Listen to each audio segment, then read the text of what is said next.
Ligou? Ligou, tá.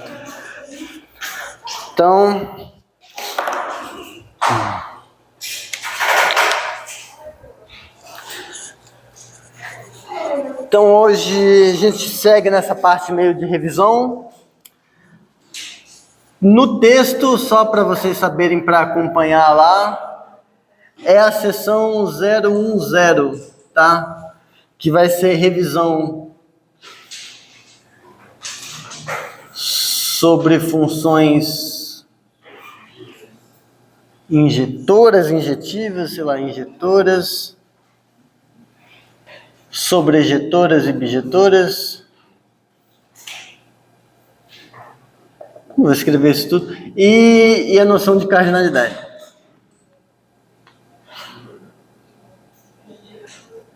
Hoje é dia 14. Hoje é dia 14/8. Caramba, já. Minha letra tá muito pequena, minha letra tá...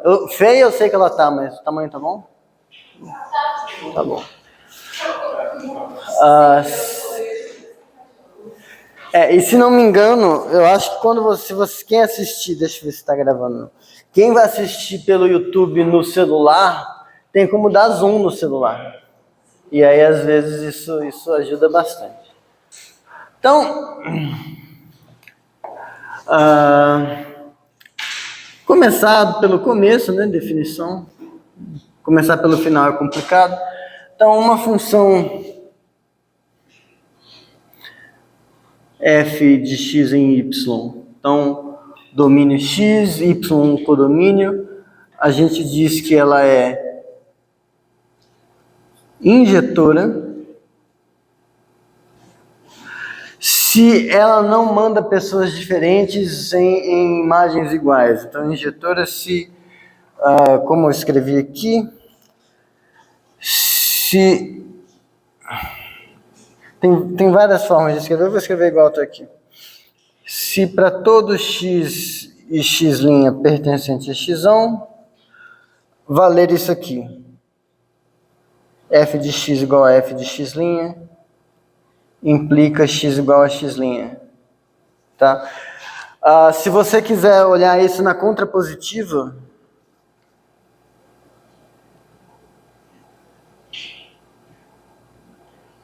então a gente está falando que tem que valer uma implicação, né? Uma hipótese implica uma tese. Isso é equivalente a você dizer que a não tese implica não hipótese. Então, às vezes, pode ser mais fácil para você, ou pelo contexto, você dizer que isso aqui acontece. Então, é uma função injetora. Ela é aquela onde dois caras têm a mesma imagem, só se eles nunca foram dois caras, eles eram um cara só. Posto de outra forma, dois caras distintos têm imagens distintas. Injetora é isso. Sobrejetora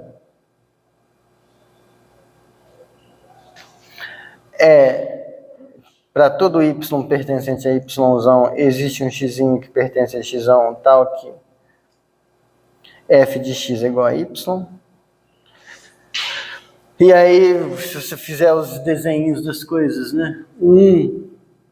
Para ajudar a fixar na memória, né? É aquela situação onde você tem isso acontecendo, então esse aqui é, por exemplo, injetor, mas esse aqui não é sobre,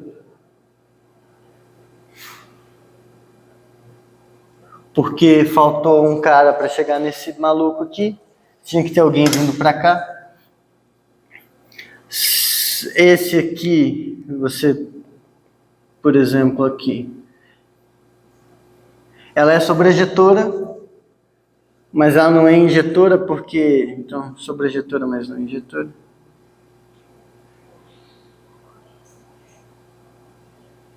Mas não injetora. Porque esses dois malucos aqui tiveram a mesma imagem. Não injetora por causa disso. E aí, o que é a bijetora? A bijetora é quando é os dois ao mesmo tempo. Então, isso aqui é só exemplo. Terceira expressão é bijetora. Se é injetora e sobrejetora.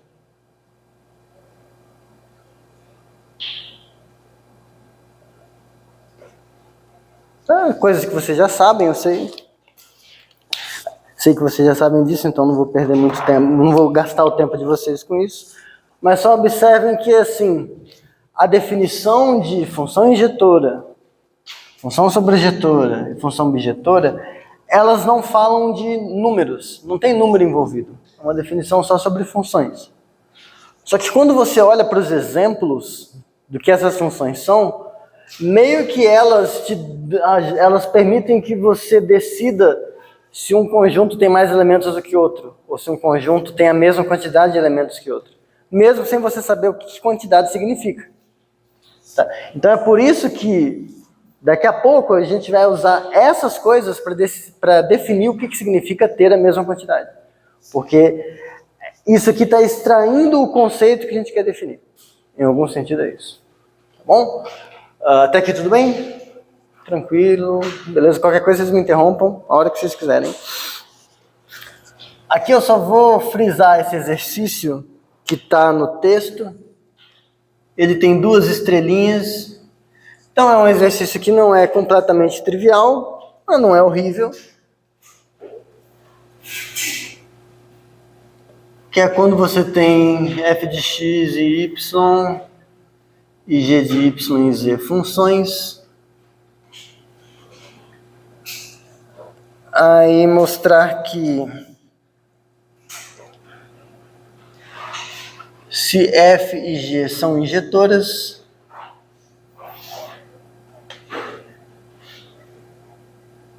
então a composta também é.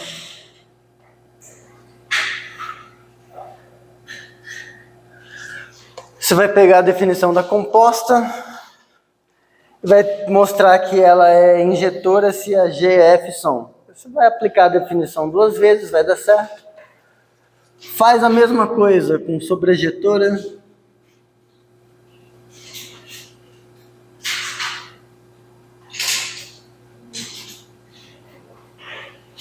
E aí, uma vez que você fez para injetora e sobrejetora, você conclui que isso vale para as bijetoras também.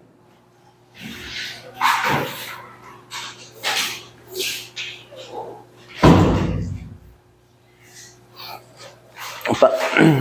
Certo. Exercício bacana. Tem no texto, tá? O exercício. Agora, uma outra coisa que a gente vai usar com alguma frequência quando a gente estiver falando de função bijetora, eu estou só refrescando a memória de vocês, por isso que eu estou sendo meio... Eu não estou respirando, eu estou apenas falando assim, sem parar. É a definição de função inversa. Então, uma função g de y em x,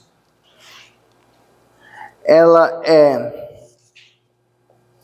uma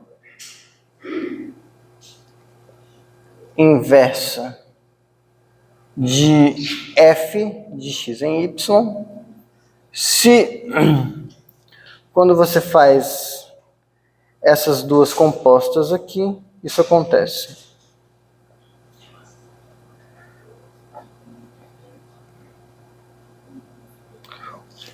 Onde isso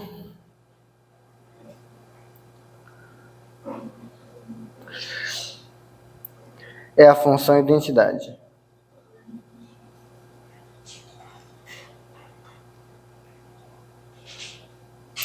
Manda Zzinho em Zzinho.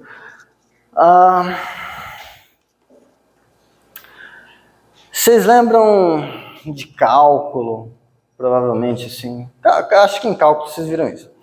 Tinha lá, você tinha e elevado a x igual a y. Isso, inclusive, no ensino médio, é engraçado que no ensino médio costuma definir assim, e elevado a x igual a y, c somente c, ln de y é igual a x. Não sei se vocês lembram disso, né?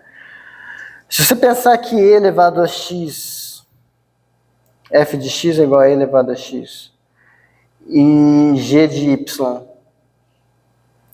é a função ln de y, isso aqui está falando que a função f leva x em y, c somente c, a função g leva y em x.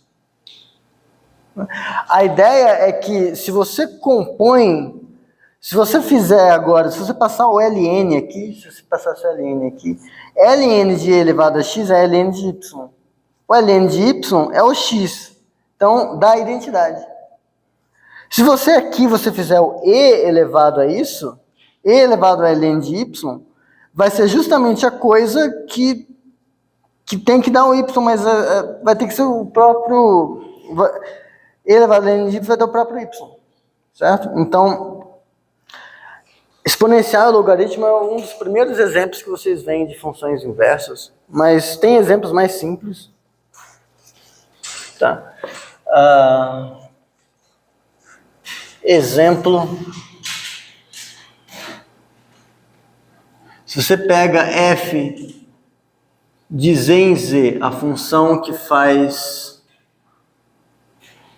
z em z mais 1, essa notação não está de boa para todo mundo, né?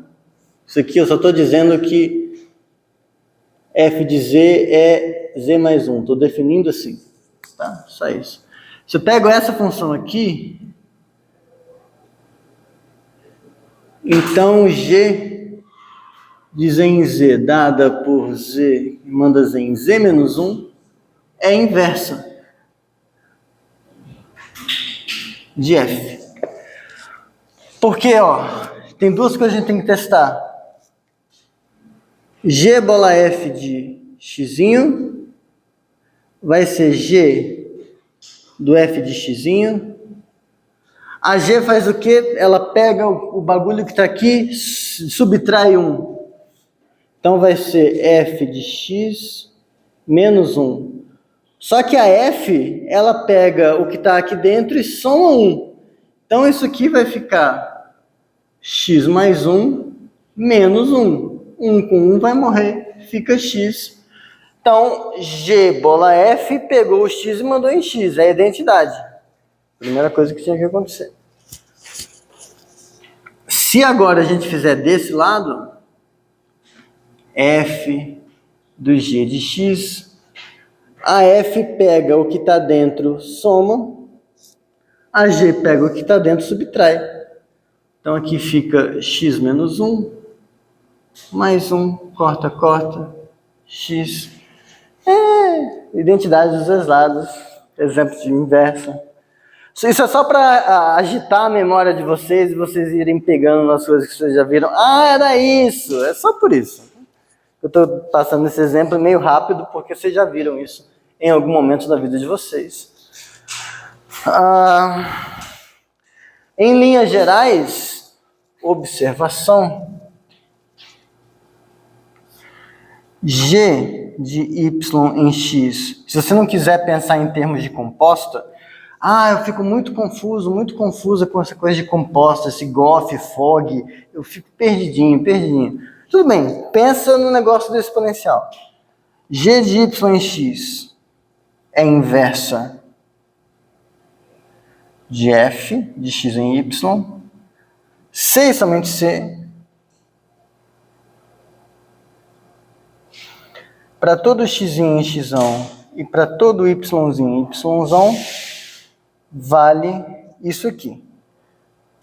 G de y é igual a x, c e somente c, f de x é igual a y. Se você tiver com duas funções e você consegue provar esse tipo de coisa, você não precisa pensar em termos de composta.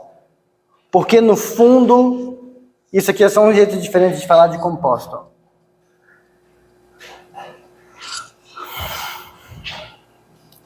E vamos provar. A análise a gente tem que provar tudo, então eu vou provar tudo. Então, ó, tem uma ida e uma volta. A ida eu vou dizer que G é inversa de F, usando a definição, e quero mostrar que vale esse 6 somente C. A volta vai ser supor que vale esse 6 somente C e mostrar o negócio da composta. Então, bora. E assim,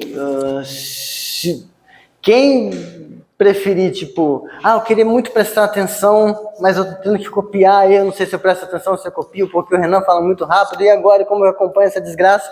Primeiro, essa porra tá sendo gravada, então vocês têm a desculpa de que não preciso, eu posso parar e depois copiar, depois, ou se quiser tirar foto da lousa, não me importa, fica à vontade.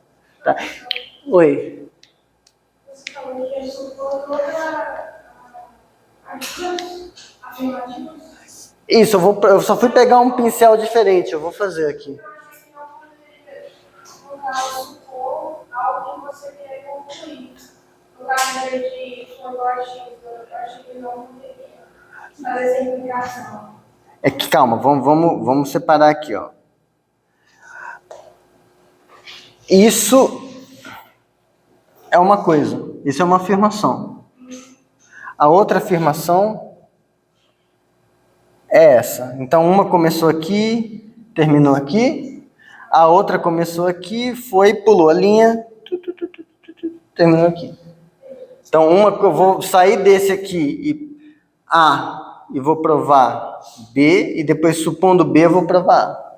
Ficou um pouco mais claro? Tá bom. Mais alguma dúvida? Tá. Mas aí, só lembrando que essas porras todas já estão digitadas, então vocês podem ler lá, tal. Não se sintam pressionados. Agora, aquela coisa tem algum desenho que a pessoa fazia isso, o personagem. Mas enfim. Vamos lá. A implica B. Sabemos então que G é inversa de F. Então a gente pode usar, é nosso presente, é a coisa que a gente ganhou quando começou o joguinho, está no nosso baúzinho de informações, essas duas coisas. O que agora a gente vai mostrar é que vale esse 6 somente C. A gente quer provar B. B é para qualquer X e para qualquer Y, isso 6 somente C, isso. Então vamos lá.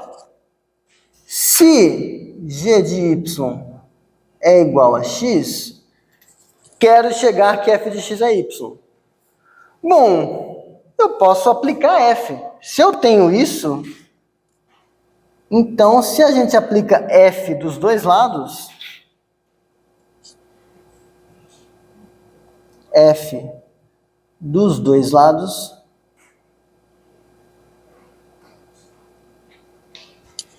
a gente vai ficar com o quê? F do G de Y igual a F de X. Apliquei F dos dois lados, tudo bem? Só que a gente tem A. A gente tem a hipótese A. A hipótese A diz duas coisas. Isso e isso. Só que isso em particular diz que a F bola G é a identidade. Então eu sei por A que quando eu faço F da G de Y, é Y. Por A. Então eu saí de G de Y igual a X e cheguei em F de X igual a Y.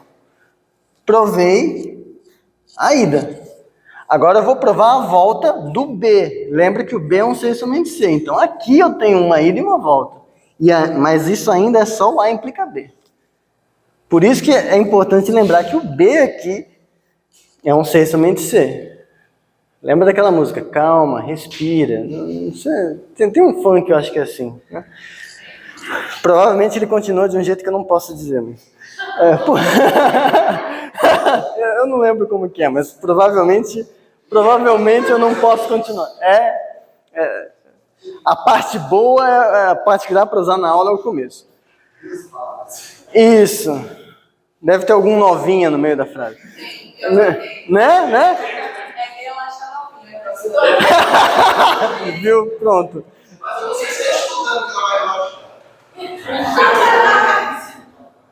Calma, tá sendo gravado. Tá sendo gravado. Que essas coisas não acontecem, essas coisas não existem. Mas tá. Eu tô no probatório ainda, calma. Então, saímos daqui para cá. Vocês concordam que agora, se a gente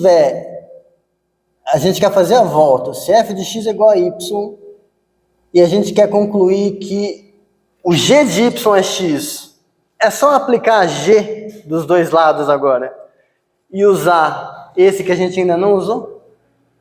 Então, complete. Faça você mesmo. Então, provamos a ida. Que se você tem A, então vale essa porra toda que está aqui. Nossa, tá. Respirar é bom. Agora, para o B implicar, é meio que a mesma coisa. Só que, não, é igual, mas diferente. A gente vai supor que vale isso e quer provar agora que G é inversa de F. Mas o que significa G ser inversa de F? Significa satisfazer essa definição. Então agora a gente tem que ir mostrar que a G bola F é a identidade do X e a F bola G é a identidade do Y. Mas vamos lá. Então, deixa só eu pegar para escrever com as mesmas letras, para não ficar confuso, depois se alguém for pegar para fazer. Então,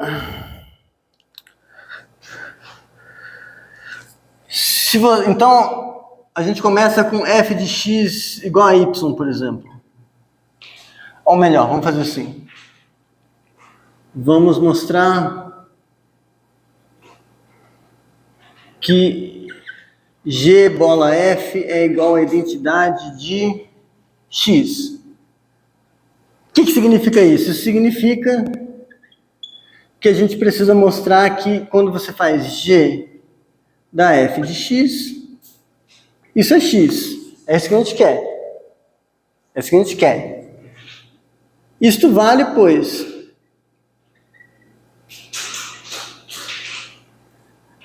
se g da f de x é igual a y, se g da f de x é igual a x', então se a gente olhar para isso aqui, acho que eu estou usando letras, eu estou complicando isso.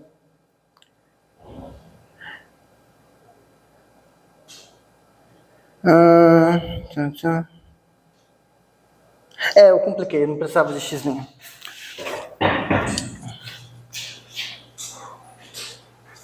Pois, escrevendo, se você escreve f de x igual a y, por valer b, a gente sabe o que? F de x é y, se e somente se g de y é x. Mas então a gente tem g de y, eu vou deixar aqui o espação, é igual a x. Mas quem é y? F de x. O que eu queria? G de f de x igual a x. Foi. Tá? A outra identidade é análoga.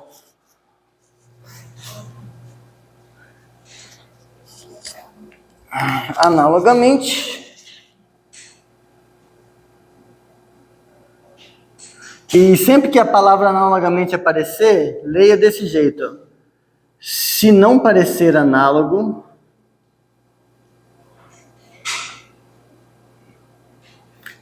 é uma sugestão de exercício. Você leu assim, é analogamente. Putz, por quê? Então, você vai e faz. É uma sugestão de exercício. Analogamente, a gente mostra que vale f bola g igual a identidade de y.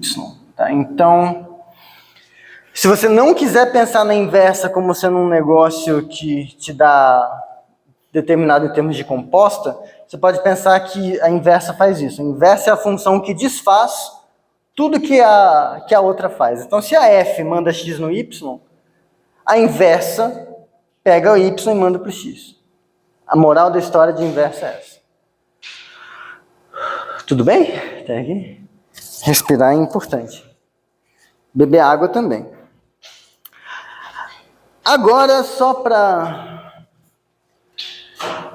praticamente quase fechar essa revisão de inversa, é bem rapidinho. Só colocar aqui.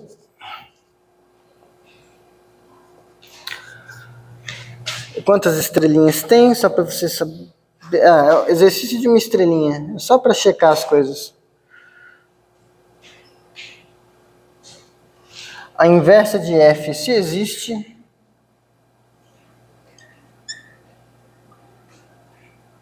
é única. Então, em outras palavras, se G e G' são inversas de f,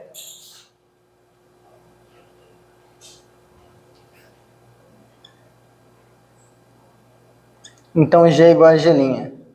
Então, aqui eu só coloquei uma inversa por excesso de preciosismo, tá bom? Tipo, a inversa, quando existe, ela é única. Não tem duas inversas de uma função. Tem uma só. Dica para esse exercício, embora ele seja bobinho, é o exercício que na apostila é o 0.9, que essencialmente é o exercício que fala que se você compõe com a identidade, nada acontece.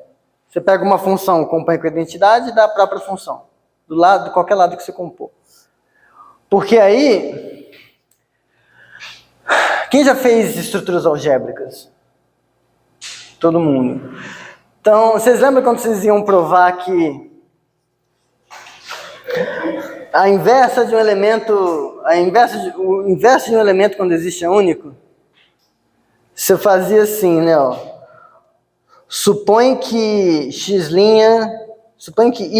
e y' são os inversos de x. Você quer mostrar que y é igual a y'. Aí você faz como? Y é igual a y vezes o elemento neutro. Elemento neutro você pode escrever como sendo y vezes o x vezes o y', porque x vezes y' dá o elemento neutro. Assim, só que aí agora você vai e escreve y vezes x vezes y', só que como esse também é elemento neutro, porra, não deu certo. Aqui vai ficar e vezes y' e isso dá y', né? Troca y por g, troca e por identidade, troca x por f, e você acabou de provar que a inversa de uma função quando existe é única. O argumento é o mesmo, tá? Então, mas como? Usando composta. Então, essa definição aqui é útil. Ela é um pouco mais abstrata. Você tem que pensar como uma função como sendo uma coisinha que você pode operar e não como um gráfico. Mas ela é útil, tá? Então, eu não vou fazer esse negócio de escrever de fato as compostinhas, porque eu já fiz aqui em grupos, e aí é um exercício legal de vocês fazerem. Até aqui tudo bem? Tranquilo?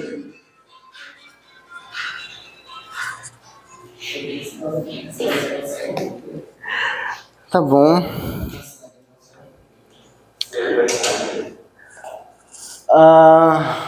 Tá, agora... Por que eu falei de função inversa se eu estava falando de função injetora, sobrejetora e bijetora? Por que inversa entrou no bagulho? Por causa dessa proposição. No texto ela é a proposição 01.5. É aquela que diz que f de x em y tem inversa C e somente C. C e somente C. F é bijetora. Então, as únicas funções que têm Inversas são aquelas que são bijetoras. Quer um exemplo de uma função que não tem inversa? Eu não vou dar. Você consegue simplesmente pegar uma função que ela é bijetora e pronto, você tem um exemplo aí para você. Tá bom? A prova... Leia no texto, eu já escrevi ela lá. Tá arrumadinha, bonitinha. E assim, a gente não vai usar a técnica da prova para nada, então não vou gastar tempo mostrando para vocês, é tudo revisão, então tá lá. Quem duvidar desse resultado, vê a demonstração, tá? Mas o resultado em si é útil, a gente vai usar com frequência. Aí tem um exercício depois que é o 0.14 no texto. Eu só vou avisar que tem um erro nele, que ele estava com 3 estrelas, só que ele não é 3 estrelas, ele é 2, ele não é tão difícil assim, tá? Então, é 2 estrelas.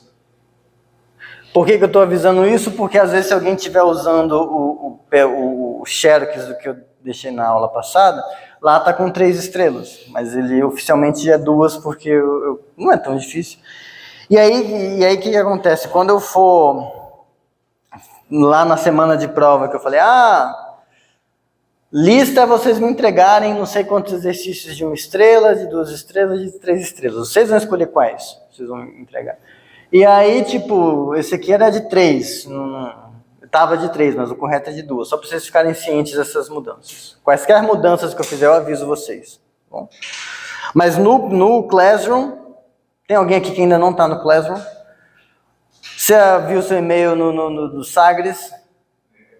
Negativo, porra. Então, vai verificar, ótimo. Mas entra lá, deixa eu ver se eu consigo. Eu não vou colocar o código do Classroom aqui porque tá gravando e aí às vezes algum filho da puta no YouTube. Alguém que não era para entrar no Classroom entra e aí vira uma bagunça. O Classroom é só para vocês. O senhor vai dar uma situação para que faça exercícios. Uma pontuação extra? Não, é que eu não terminei o plano, eu vou reexplicar. Vai ser assim. A gente vai ter crédito 1 e 2, 3 e 4, 5 e 6. Eu assisti a aula. Mas aqui esse começo eu não gravei. Esse começo não é... tá, mas eu não expliquei. Eu tava falando... Lista mais... Calma, relaxa. A música de novo lá. Calma, relaxa. Então... lista e mais coisas. Como que vai ser? A lista vai valer 4 pontos. Então, assim, eu vou passar quantos vocês têm que fazer, vocês simplesmente fazem, se tiver na quantidade certa, meio que eu já vou, tá bom, já dei os pontos. Umas coisas é que nas aulas de exercícios, que a gente vai ter a cada 2 semanas, eu vou dar 1 ponto por presença. Então, você veio na aula, 1 ponto. 1 ponto. Aí... Você participou no sentido de que, eu tentei fazer esse exercício. Olha, você vem na lousa, eu tentei fazer isso aqui. E a aula de exercício não vai ser gravada, não se preocupe. Não vai. Tá?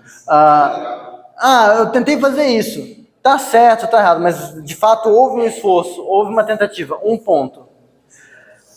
Outra, também tentei fazer esse, professor. Outro ponto. Então, e não tem limite. Então, não, se você quiser fazer 10 exercícios, você vai conseguir os 10 pontos dessa parte aqui sem fazer lista. Mas não não extrapola, tipo, você fazer para as próximas. Você pode fazer quantas vezes, que a ideia é realmente participar. Tipo, isso aqui não é porque, eu quero que vocês não se preocupem com nota e queiram participar, essa é a coisa. É ponto por crédito, esse crédito aqui vai ser tudo assim. Essa parte aqui em São Paulo a gente chama de mamata. Só pode chegar até 4. Com a lista. Não, com a lista você já tem... Suponha que você é uma pessoa mais tímida, que não que quer participar bem pouquinho. Você faz a lista, tem 4. Vem nas 2 aulas de exercícios, mais 2. Você já tem 6. E aí só participa, apresenta um exercício. 7. Já está com 7. Agora você é uma pessoa muito participativa. Toda aula de exercício você tá lá, pá. Nem faz a lista. Eu acho que vai ser. Não sei de você. Hã? Vai ser possível para fazer só na lista. Você vai passar por isso. Não, ali os exercícios já estão no PDF. Que está no Classroom. Se eu puder fazer começar hoje. Já pode, já está lá. Já tem mais de 60 exercícios lá.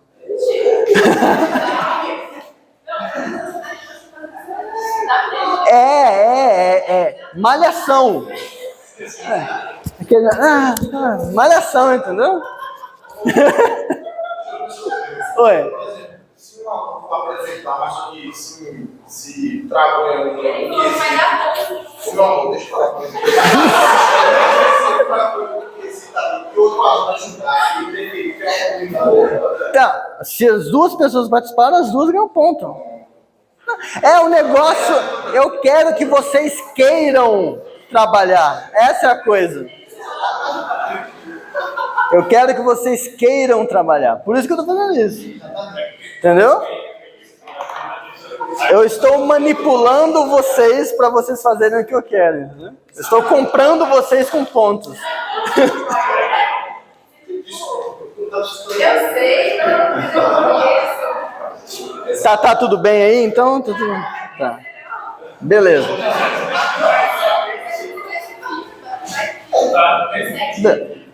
Aí a prova, só para já...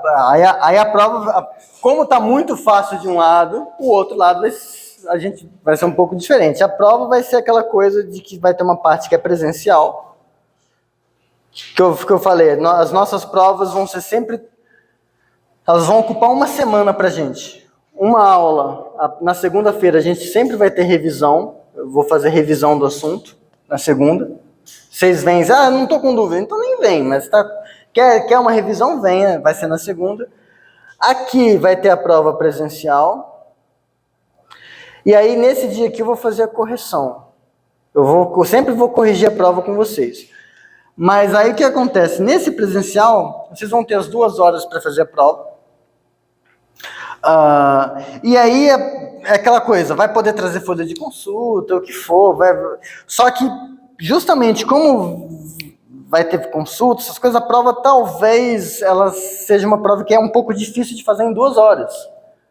Mas você não precisa fazer o exercício inteiro. Tipo, nesse exercício aqui eu acho que se eu fizer isso, tá legal. Tipo, você coloca uma ideia do que você ia tentar fazer, não precisa provar todos os detalhes. Esse exercício aqui, eu quero fazer uma ideia parecida com aquele, porque se eu fizer isso... Você coloca as ideias, esboço da demonstração. Não é demonstração, é esboço. Não precisa fazer o exercício inteirinho. Eu acho que essa ideia aqui funciona. E eu vou corrigir pensando assim. Eu vou corrigir pensando que você fez a prova com pressa. E aí, a ideia é essa. Putz, aqui a pessoa não percebeu isso.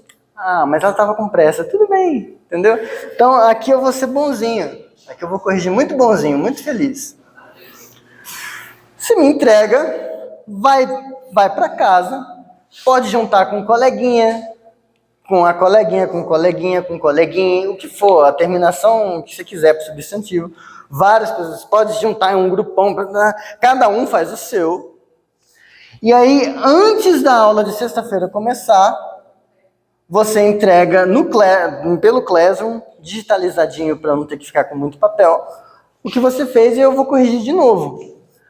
O presencial vai ter peso 40% e o online, que você teve mais tempo, você pode olhar num livro, pode, sei lá, foi lá falar com o Rodrigo, sei lá o que foi.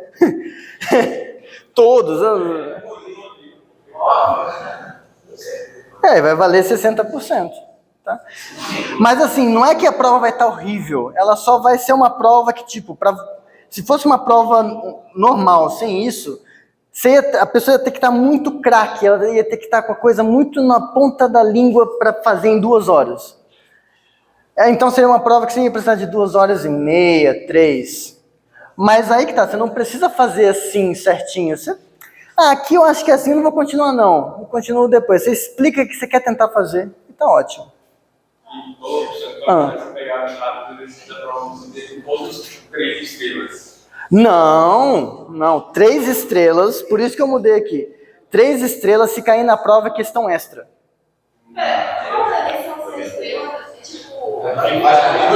Uma estrela é só você abrir a definição, checar as coisas. É coisa que eu nem precisa, a rigor, eu nem precisaria dizer que é exercício. Você pega e, tá, por que é isso? Deixa eu fazer. Pronto, eu só explicitei que você tem que fazer. Então é um exercício fácil.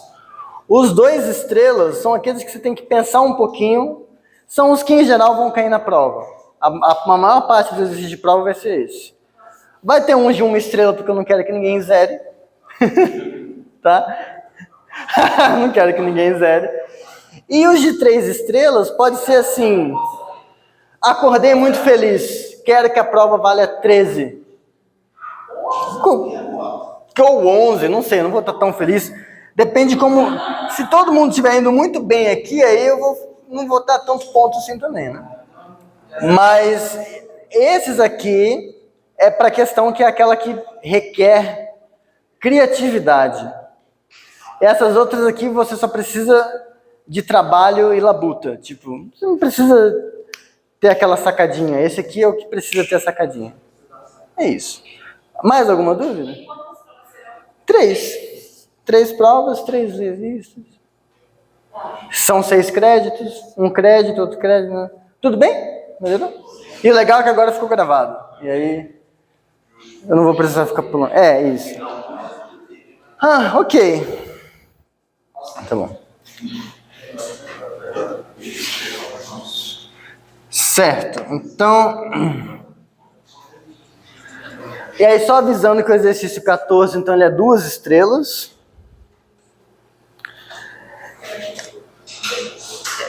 E eu não vou colocar ele aqui porque já está escrito. Mas aí só uma coisa, né? Eu esqueci de colocar isso. A inversa a gente vai denotar com F a menos 1. Eu esqueci de falar isso. E faz sentido justamente porque é única. Então, beleza, até aqui tudo bem? Então, segunda parte da aula, cardinalidade. Aqui.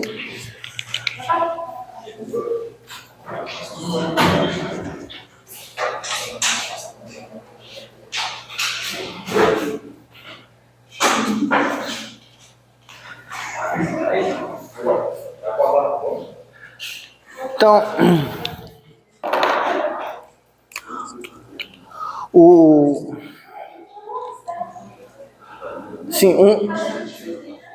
uma das coisas que a gente mais vai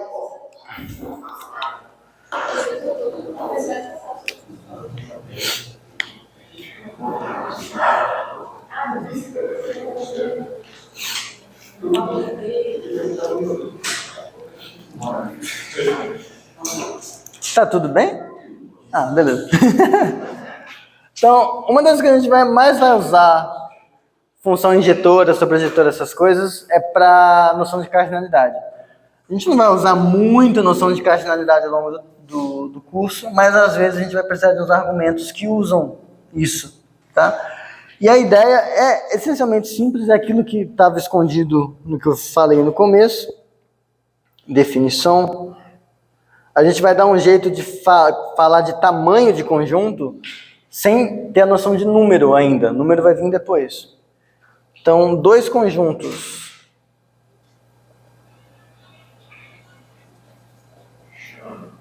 Dois conjuntos A e B têm a mesma cardinalidade. A gente está definindo isso. Tem a mesma cardinalidade. E a notação por enquanto, vai ser essa aqui. Se existir função bijetora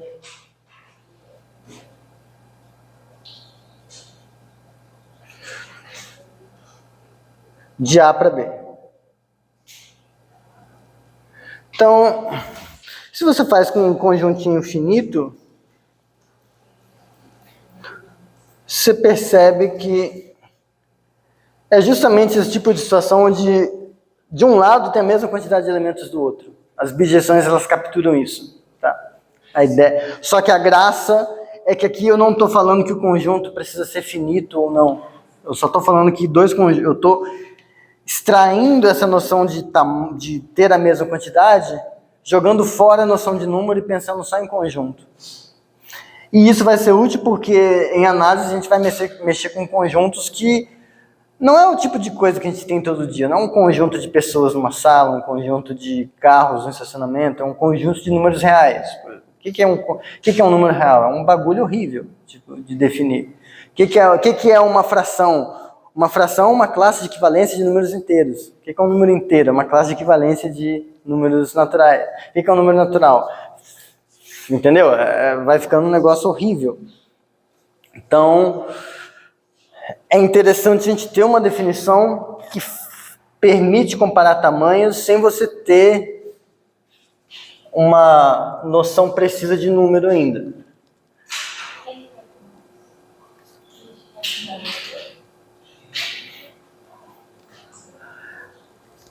Daí, um primeiro indicativo de que isso é interessante é essa proposição aqui. Para conjuntos A, B e C,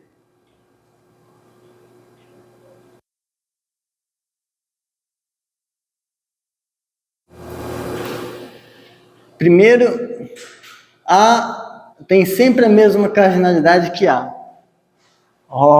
Que... Sério? Pois é. Mas é porque eu já vou até colocar aqui a função identidade de A, que sai de A e vai em A, é bijetora. Então existe uma função bijetora de A para A sempre? Então é verdade que A tem a mesma cardinalidade de A. Tudo bem?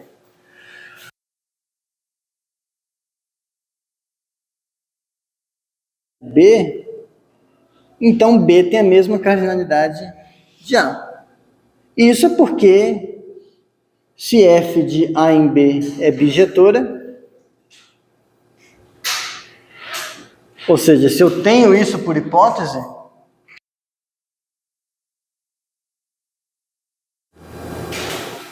porque a inversa de uma bijeção é bijeção.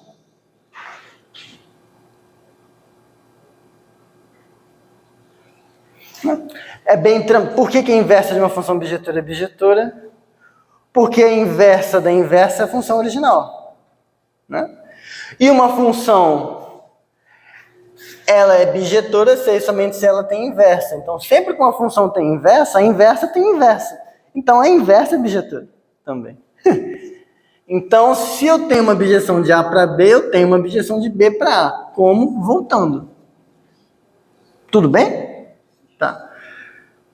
Terceira condição é que, se A tem a mesma cardinalidade que B, e B tem a mesma cardinalidade que C, então A tem a mesma cardinalidade que C. Primeiro exercício da aula, que foi composta de função bijetora a bijetora.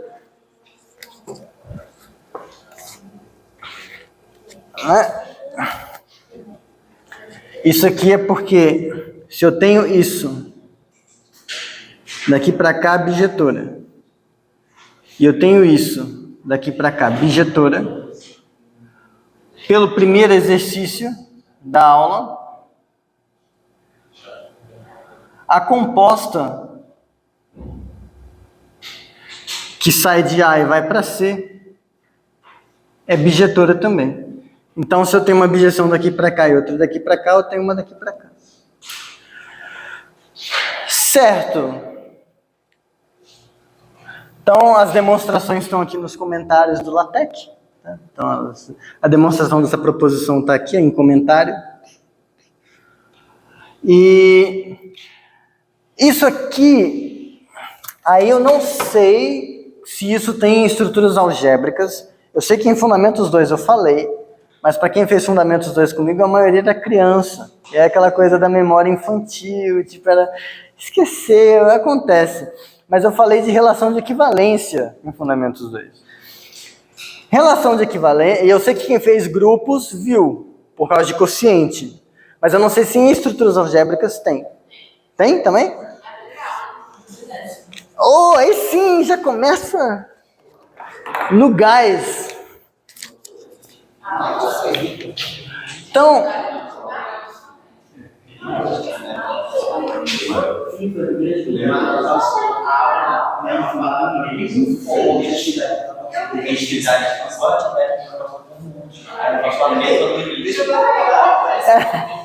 vocês tiveram a mesma coisa que eu tinha passado?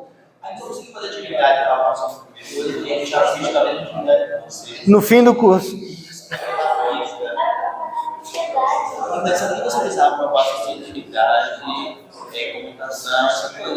Então o curso foi útil depois, o fundamento. Eu falei para vocês, mas tá. Então, quem já viu aqui relação de equivalência deve lembrar que tinha um negócio lá, reflexiva, um elemento relacionado com ele. Tá acontecendo aqui. A simétrica, uma coisa relacionada com outra, então a outra está relacionada com uma. E o transitiva,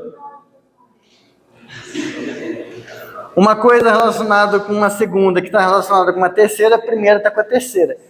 Então, moralmente, você tem que, essa coisa aqui, moralmente,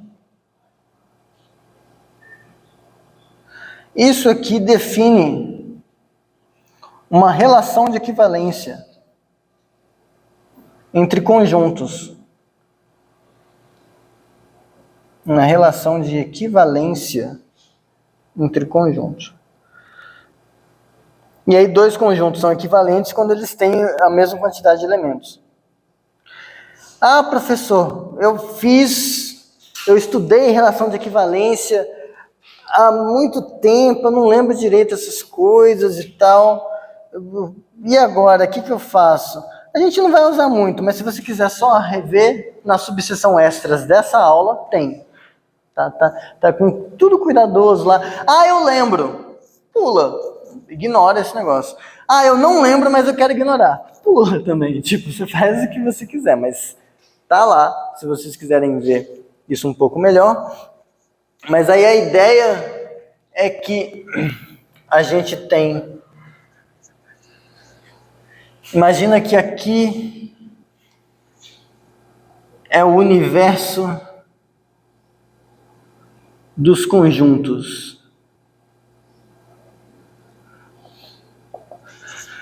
Quando a gente tem uma relação de equivalência, tem um negócio que a gente pode... As classes de equivalência daquela relação. E a gente pode fazer partições. Né? Então, por exemplo, quando a gente está nos inteiros, e a gente coloca a relação de equivalência lá do... Sei lá, M equivalente a N, C somente C, M menos N é múltiplo de 2. Aí você particiona o Z em duas partes. Uma que tem os pares, outra que tem os ímpares. Mas aí você também consegue perceber que, tipo, quando você tem um bichinho que mora aqui, tipo o 0, você denota isso aqui por 0 barra, aí você tem o 2 que também é par, 2 barra, tem aquela notaçãozinha de barra, né, daquelas coisas. Então, pensa que aqui o que está acontecendo agora no universo dos conjuntos é que quando você tem um conjunto X, isso aqui denota a barra dele. Então, todo mundo que tem o mesmo tamanho que ele. A gente vai usar essa notação aqui futuramente para dizer que x e y têm o mesmo tamanho. Ah, professor, mas isso lembra módulo, mas a gente nunca vai usar no mesmo cenário. Tá? Se vocês quiserem usar assim, pode, eu vou ficar triste, mas pode. Tudo bem. É que o Elon usa assim. Enfim. Né? E os livros de teoria dos conjuntos usam assim. E eu estudo teoria dos conjuntos, então eu sou obrigado por lei a usar essa notação. Mas vocês podem usar essa. Então, por exemplo, o que está acontecendo? A gente está particionando as coisas em cardinalidade. Então, tem um lugar onde só mora o vazio, que é o conjunto que não tem elemento. Não tem nenhum outro conjunto em bijeção com ele. Porque se tiver em bijeção com ele é porque o outro conjunto também não tem elemento, então é vazio. Então vazio é igual a vazio. Só tem esse filho da mãe aqui nesse negócio. Só aqui. Aí você vai para a próxima cardinalidade. Vai ter o conjunto que só tem o xizinho, vai ter o conjunto que só tem um triângulozinho, vai ter o conjunto que só tem o Joãozinho, ele está com lordose. Vai ter o conjunto que só tem uma bolinha. Todos os conjuntos que só tem um elemento estão aqui, todos eles. Por quê? Porque eles são equivalentes entre si. Assim como aqui todos os pares estavam, aqui todos os conjuntos que têm um elemento só. Aqui, no próximo, você vai ter as coisas de 2 elementos, e assim vai. Então, a gente meio que... Essa ideia permite a gente tratar de cardinalidade como se fosse relação de equivalência. Aí, eventualmente, quando alguém quiser para vocês falar, número cardinal. Número cardinal é uma coisa que representa uma cardinalidade. Quando você fala... E o pior é que isso é um negócio que eu vi o Elon fazendo e de fato ficou muito bom. O mal do Elon é que ele escrevia umas coisas meio estranhas às vezes, mas ele era um cara massa. Ele era um cara massa. Pensa no 2, por exemplo, esse símbolo. E na própria palavra 2. Você não consegue, por mais que você fale, você não consegue ir eu vou tirar o 2 do meu bolso. Você não consegue pegar o 2. O 2 é uma ideia. Tipo V de vingança, né? Eu sou uma ideia, eu não posso ser morto, aquela coisa assim. O 2 é tipo V de vingança, ele é uma ideia. E ele é uma coisa que representa a ideia de que, quando você diz que uma coisa tem 2 elementos, você está falando que ela mora aqui. Então o 2, a ideia do 2 é representar toda essa galera que mora aqui. Ah, fulano tem 2 dedos nessa mão e tem 2 tênis aqui. O 2, o que essa coisa aqui remete, é a propriedade em comum que existe entre isso e entre isso. E a propriedade em comum é que existe uma função objetora daqui para cá. E é curioso, porque é um conceito extremamente sofisticado que a gente aprende, sei lá, na infância. E aí quando vai para faculdade, esse negócio de relação de equivalência é mó estranho. Eu nunca vou usar isso na minha vida. Você usa desde sempre, quando você fala em número. Número é um jeito de...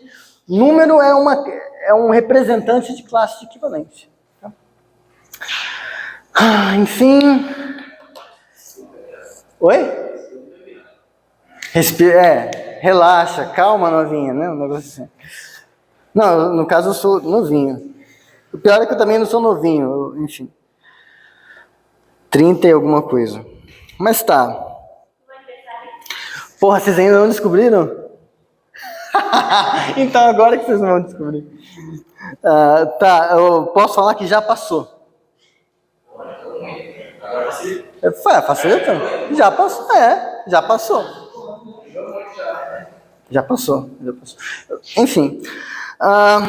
Então, isso aqui define uma relação de equivalência. Mas a gente também, eventualmente, a gente também precisaremos comparar cardinalidades que não são iguais.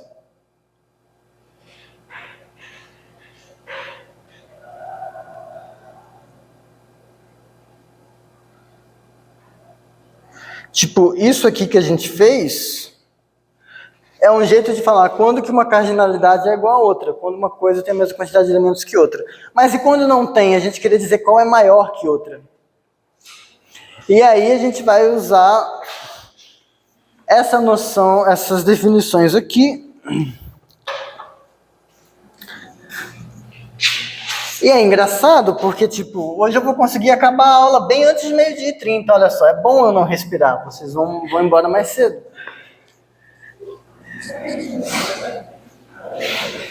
E é melhor ainda que eu gravo, né? Porque aí depois vocês podem assistir a aula, sei lá, em velocidade meio. Eu ainda acho que eu falo devagar. Quando eu vou assistir alguma coisa minha por algum motivo que eu sou obrigado, eu deixo em velocidade 2. Que eu acho que eu falo muito devagar. Mas, enfim. Então, para fazer isso, a gente vai usar essa definição aqui. Definição para conjuntos x e y, a gente vai denotar assim. Isso vai indicar que existe, meio-dia. Existe função injetora de x em y. Esse símbolo lembra o quê? Menor ou igual, né? A ideia é que função, se você tem uma função injetora de um conjunto em outro, o tamanho desse é menor ou igual que esse. O que de fato você verifica naqueles exemplos que a gente faz, né? Função injetora, aqui tem 4, aqui tem 3, deu certo. Menor ou igual. Então a gente vai usar isso para generalizar esse bagulho. 2, a notação vai ser... É que assim, só para explicar, no LaTeX, esse símbolo é prec, sim, precede ou é similar. Então não é para ser um menor com um negocinho, é um negócio que é assim, meio tortinho e assim. Se vocês quiserem só fazer assim, tudo bem, mas só para... Vocês vão ver que no LaTeX tá mais bonitinho, ele é meio tortinho dessa forma. Mas aí o código é esse aqui. Então a gente vai usar assim, sem o tiozinho embaixo, indica que existe uma função injetora, mas não existe uma função bijetora. Que aí é como se fosse o menor estrito, né? Quando a gente tem... Ok, o 3 é menor ou igual a 4. Mas se você quiser, você pode escrever que 3 é menor que 4. A ideia desse é indicar exatamente que é diferente.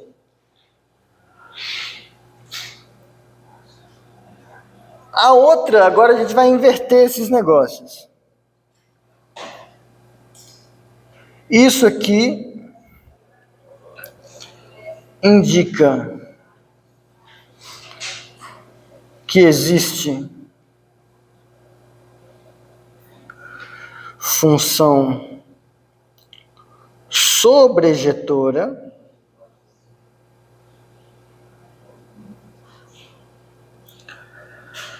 de y em x, e esse outro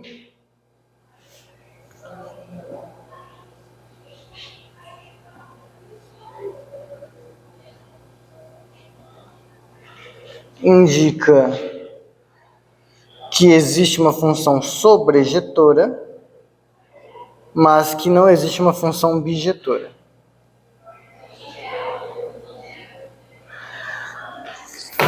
Então, se tem uma função injetora de um no outro, é porque da onde a função está saindo, o tamanho é menor ou igual. Se tem uma função sobrejetora, do cara caindo nesse é porque esse aqui está dando conta de cobrir todo mundo aqui. Então, esse é maior ou igual. A ideia é essa. Coisas que às vezes você bater no olho você acha que devia ser óbvio, que é isso aqui deveria ser equivalente a isso aqui, né? Mas a demonstração não é óbvia. A gente vai ver isso na semana que vem. Eu não consigo provar para vocês agora. É equivalente, mas não é óbvio. Por causa que horas são? Não, boa.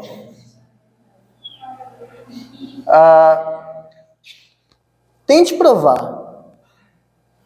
Não, assim, é possível que na hora você perceba o que você tem que fazer e vai parecer que é óbvio que você poderia fazer. Mas aí a questão, a sutileza é, por que você pode? E tente provar que é equivalente, né? 625. E aí isso aqui esconde, digamos assim, esconde muita coisa de lógica, de teoria dos conjuntos e axiomas. Eu vou discutir isso depois. Mas a ideia é que vai ser equivalente, mas não é óbvio por quê. Por enquanto, é como se, tipo, isso é só um símbolo que indica que existe função sobrejetora e no fundo é como se o tamanho fosse maior. Depois a gente vai ver que de fato essas coisas servem para o que eu estou falando que servem. Tá? Mas aí,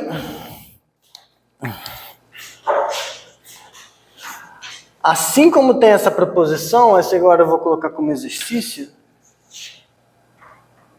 tem algumas coisas que lembram, a notação não é à toa. Não sei porque que eu apaguei aquela parte, mas para conjuntos A, B e C,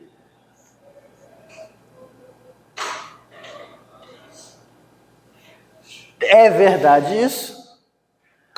Essa coisa, cardinalidade é menor ou igual que esse, porque tem uma função bijetora, e função bijetora em particular é injetora. Então esse aqui segue. Vale a transitividade. Deixa eu apagar aqui. Vale a transitividade. Se eu tenho esse e eu tenho esse, então eu tenho esse. Por quê? Se eu tenho uma função injetora aqui e uma função injetora aqui, pelo primeiro exercício da aula, a composta é injetora. Então, o argumento ainda segue igual. Só que o símbolo sugere para a gente que a gente está com uma relação que seria uma relação de ordem. Não sei se vocês viram a relação de ordem parcial, essas coisas. Na relação de ordem parcial, a gente tem reflexiva, transitiva e não a simétrica, mas a antissimétrica. A gente teria essa aqui, ó. Antissimétrica. A gente teria que provar isso aqui. A menor ou igual que B e B menor ou igual que A. Exato, a gente gostaria que valesse isso. Mas olha, se você pensa nisso com um conjunto finito, um conjunto finito tem uma função injetora para outro. Então aqui tem menos elementos do que aqui, menor ou igual.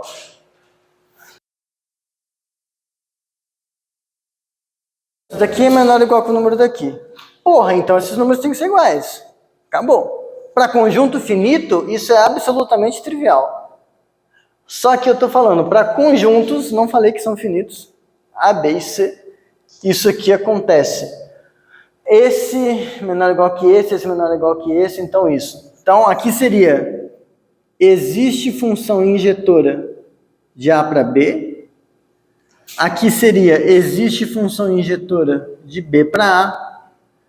Então, de algum jeito mágico, existe uma bijeção.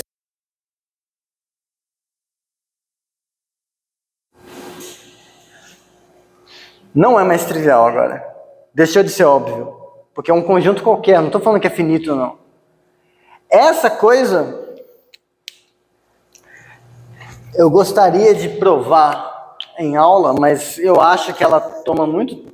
Ela não é difícil, mas ela toma tempo. Essa coisa aqui tem nome de gente. Teorema de Cantor-Bernstein.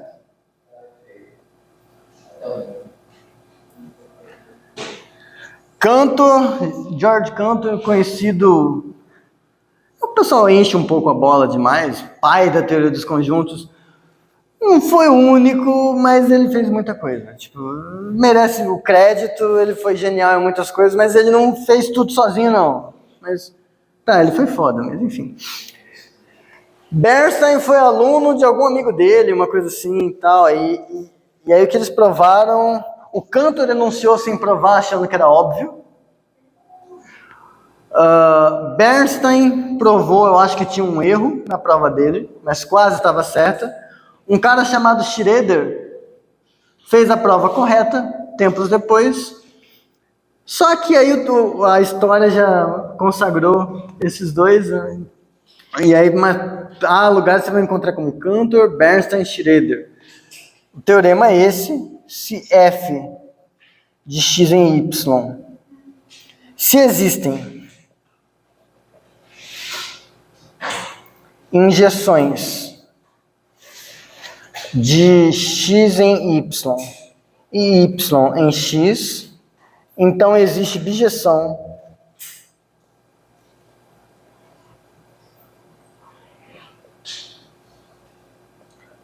de x em y. Então, de fato, isso aqui vale para quaisquer conjuntos, mas a prova não é óbvia como para conjuntos finitos. Se você quiser ver a prova, já está no texto, mas ela vai estar oficialmente no texto. Já está lá, se vocês abrirem no Classroom, vocês vão ver. Mas está na seção extra, página qual? Página pipipipopopó. Página 43. A prova, eu não vou cobrar a prova disso em lista, em prova da gente, não, mas se você quiser, por cultura matemática, na página 43. Tá lá feitinho. Tem algumas coisas que eu ainda não defini para vocês, mas ao longo da próxima semana vocês vão ter ferramental para ler a demonstração se vocês quiserem, tá lá. E é um teorema que a gente vai usar algumas vezes, tá? Só para ilustrar e para encerrar a aula,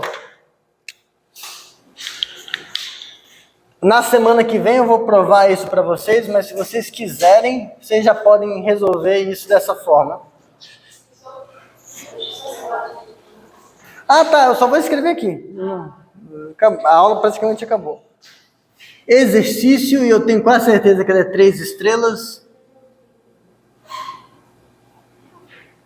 Por enquanto é 3 estrelas, depois ele vai ser 2, mas... Enfim, eu não vou me apegar muito a isso. Fazendo hoje 3 estrelas, sei lá. N...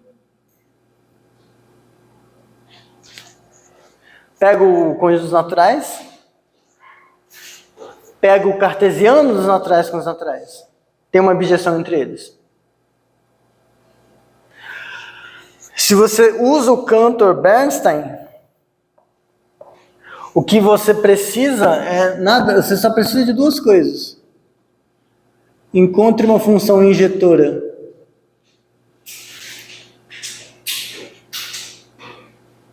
encontre função injetora de n em n cartesiano n, fácil, e outra de n cartesiano n em n. Essa aqui é um pouco mais difícil, mas para quem fez teoria dos números, elementos de estruturas algébricas, alguma coisa assim, lembra que qualquer número natural se escreve de forma única com potência de primos. E aí você consegue montar uma função injetor assim. Então você consegue uma função injetora daqui para cá, outra daqui para cá. Pelo teorema, automaticamente existe uma função bijetora. Semana que vem, quando a gente começar a ver o que significa ser conjunto finito e infinito, a gente vai ver que os naturais são infinitos. Então aqui a gente tem um primeiro exemplo de conjunto infinito que é bem estranho. Tipo, um conjunto infinito, o cartesiano de um conjunto por outro, que tem o mesmo tamanho. Se você faz com um conjunto finito, não dá certo. Você pega um conjunto que tem 2 elementos e faz o 2 cartesiano 2, aqui é 4. 4 é maior que 2. Só que com um conjunto infinito, essa coisa já furou. Conjunto infinito é estranho. Só que é cedo ainda pra gente ver isso. Tá bom? Então, por hoje é só. Seguimos dentro do cronograma, por incrível que pareça. Aula, sexta-feira a gente vai ter ordens e boas ordens. Se vocês puderem ler o assunto antes, bom, se não, acontece. Mas tá lá. Valeu, pessoal.